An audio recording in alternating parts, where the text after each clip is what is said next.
আসসালামু আলাইকুম ওয়া রাহমাতুল্লাহি ওয়া বারাকাতুহু। যে যেখান থেকে ভিডিওটি দেখতেছেন সবাইকে জানাই মনের অন্তঃস্থল থেকে ভালোবাসা এবং অভিনন্দন। বাংলাদেশের 10টা ব্যাংক দেউলিয়া হয়ে গেছে, সেটা কি আপনি জানেন? সেটা কিন্তু আপনি জানেন না। বাংলাদেশের অলরেডি 10টা ব্যাংক দেউলিয়া হয়ে গেছে। হ্যাঁ, এটা কিন্তু আজকে কিন্তু প্রকাশ্যে আসছে। ইভেন এই 10টা ব্যাংক যে দেউলিয়া হইল, বা যারা যার বা যাদের নাকি টাকা আছে এই 10টা ব্যাংকের ভিতরে, কারো যদি 10 লাখ বা কারো যদি 50 লাখ টাকা থাকে, তাহলে যদি ব্যাংক দেউলিয়া হয়ে যায়, তিনি কি সমস্ত টাকা কি ব্যাক পাবেন? একদম সরাসরি ইম্পর্টেন্ট কথা বলি। আপনার অ্যাকাউন্টে যদি মনে করেন সর্বোচ্চ ধরেন 10 লাখ টাকা আছে কিংবা 20 লাখ টাকা আছে, তাহলে কি আপনার আইডিয়া হতে পারে যে ভাই অন্তত 15 লাখ টাকা তো পাবো না, সর্বোচ্চ 2 লাখ টাকা পাবেন। এখন আসুন, যদি আপনার ব্যাংকে 1 কোটি টাকা থাকে তাহলে 80 লাখ টাকা 50 লাখ টাকা পাবেন না, আপনিও 2 লাখ টাকা পাবেন। আপনার অ্যাকাউন্টে যদি মনে করেন 2, 4, 500 কোটিও টাকা থাকে, তারপর আপনি 2 লাখ টাকার বেশি 1 টাকাও পাবেন না। এটা হচ্ছে তাদের নিয়ম।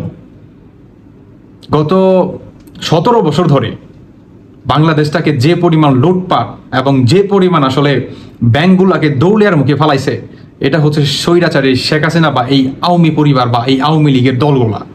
বর্তমান এই ডক্টর মোহাম্মদ ইউনূস স্যার তিনি বলছেন যে 10টা ব্যাংক অলরেডি দৌলিয়ার পথে। পথে বলতে মানে কি বোঝায়? দৌলিয়া হয়েই গেছে। যে 10টা ব্যাংক নাকি দৌলিয়া হয়ে গেছে, তাদেরকে পুনরায় জীবিত করার জন্য সম্পূর্ণভাবে চেষ্টা করতেছে। এখন কথা হচ্ছে, তারা কি পারবে এই 10টা ব্যাংকে সচ্ছল করার জন্য? হ্যাঁ, এইখানে একটা মজার বিষয় কি জানেন? একটা মজার বিষয় হইতেছে, আপনার এই 10টা ব্যাংক, বাংলাদেশের কোন 10টা ব্যাংক যে দৌলিয়া হয়ে গেছে বা দৌলিয়া হওয়ার পথে, তারা কিন্তু এটা উল্লেখ করে নাই। এটা হচ্ছে সবচেয়ে বড় মনে করেন মজার বিষয়, এবং এইটা সবচেয়ে মনে করেন খারাপ বিষয়। এখন বাংলাদেশের সাধারণ জনগণের ভিতরে ভাই মনে করেন কামড়াকামড়ি শুরু হয়ে যাবে যে ভাই মানে কার অ্যাকাউন্টে কয় টাকা আছে বা আমি কোন ব্যাংকে টাকা রাখছি নিজেও জানি না। ভাই নিজেও জানি না এই 10টা ব্যাংকের ভিতরে আসলে কোন 10টা ব্যাংক হতে পারে। ভাই নিজেও জানি না, মাথা খারাপ হয়ে গেছে। যার নিয়ে মনে করেন একদম কিছুই নাই, তার অ্যাকাউন্ট হয়তো বা কোনো একটা অ্যামাউন্ট, এনি অ্যামাউন্ট থাকতে পারে, সেটাই তার জীবনের শেষ সম্পদ। সেটা যদি হারিয়ে যায়, সে তো নিঃস্ব হয়ে যাবে। বা যার নাকি কোটি কোটি টাকা, সে তো পাগল হয়ে যাবে ভাই। হ্যাঁ, সে তো পাগল হয়ে যাবে। আপনি একটাবার খোঁজ নেন। হ্যাঁ, আপনাকেই বলতেছি ভাই, প্লিজ আপনি কোন ব্যাংকের টাকা রাখছেন আপনি খোঁজ নেন যে আপনার টাকাগুলো আছে কিনা। হ্যাঁ, আপনার টাকাগুলো আছে কিনা।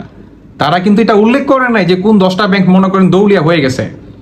অতএব আমি জানি না যে এই 10টা ব্যাংক কোন 10টা ব্যাংক। এই 10টা ব্যাংকের ভিতরে কি আমাদের অ্যাকাউন্ট আছে বা আমাদের কি অর্থ ওই ব্যাংকগুলোতে কি আছে বলেন। বিশেষ করে সরকারি ব্যাংকগুলোতে আপনারা বেশি খোঁজ নেন, বিশেষভাবে সরকারি ব্যাংকগুলোকে আপনারা বিশেষভাবে খোঁজ নেন। এটা আমি আপনাদের সিক্রেট একটা কথা বললাম। বাংলাদেশের বর্তমান যে পরিস্থিতি ভাই, আমি দেখতেছি বর্তমান মানুষ পাগল হয়ে যাবে। তাই আমি বলতেছি ভাই, আপনাদের টাকাগুলা যদি বা আমাদের টাকাগুলা যদি ঠিকঠাক আছে কিনা আপনারা দ্রুতভাবে ব্যাংকে মনে করেন খোঁজ নেন। আপনারা সময় আর নষ্ট করেন না, কেমন? যত সময় নষ্ট করবেন তত হচ্ছে আপনাদের জন্য ক্ষতি। ভাই মাথাটা খারাপ হয়ে গেছে। হ্যাঁ, মাথাটা পুরো খারাপ হয়ে গেছে। মানে কোন 10টা ব্যাংক দৌলিয়া হয়েছে ভাই, নামটা বলো অন্তত। হ্যাঁ, অন্তত নামটা বলো যে এই 10টা ব্যাংকের তালিকা দিলাম, এর ভিতরে হচ্ছে ব্যাংকগুলো দৌলি হয়ে গেছে। তারা কোনো নাম ঠিকানা কিছুই দেয় নাই। নাম ঠিকানা ভাই কিছুই দেয় নাই, 10টা ব্যাংক দৌলিয়া হয়ে গেছে। বাহ, সুন্দর কথা। বাহ জনগণ, এটা হইল? বলেন, মাথা খারাপ হয়ে গেছে ভাই, সত্যি কথা। আপনাদের শেষবারের মতো রিকোয়েস্ট করতেছি ভাই, আপনারা দ্রুতভাবে খোঁজ নেন, কেমন?